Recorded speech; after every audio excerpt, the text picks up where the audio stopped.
जय जगन्नाथ मामा कुकिंग के आपण मानक स्वागत।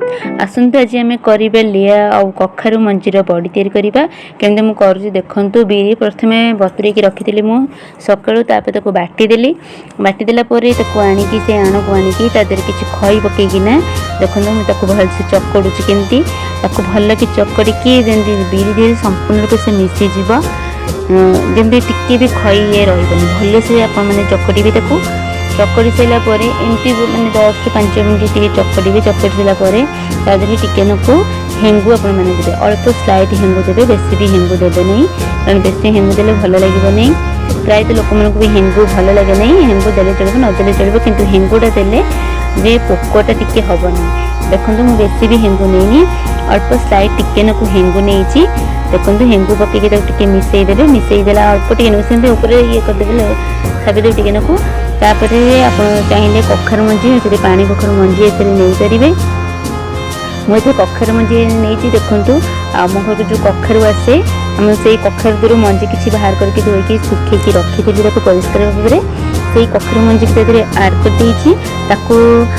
आड कर बर्तमान भलसे पुणी आउ थे गोलैबा भलसे मिसईदेव कखारु मंजी को खई सहित आ बिरी सहित भलसे मिक्सिंग करदे।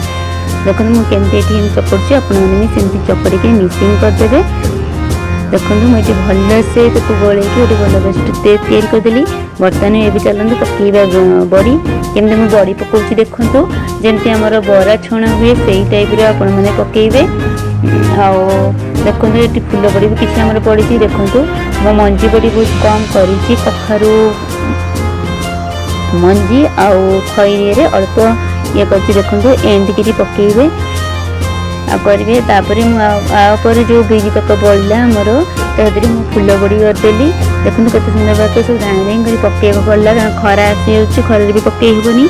तापर देखो मु फूल बड़ी संपूर्ण सब पकईदेली तापर ये टिके नाक आम खरार थोदेलु। देखो आज फूल बड़ी देर भी मुझे अल्प टिके हेंगू आड कर भी आड करदे न करते भी। तबे देखो ये संपूर्ण सब बड़ी पकईदेलु दुआर पकईचु टिके खरा बाजीगला टिके टाणीगला आम छात उपरकू नहीं जीवु छात उपरू नहीं सुखी छात उपरू नहीं आसलुनी। देखो टिके खरा बाजीगले बड़ी होमर। जदि वीडियोटी भल लगे तो प्लीज लाइक करेंगे सब्सक्राइब करेंगे बेल आइकन दबाको भूलें नहीं। रही जय जगन्नाथ जय मामा।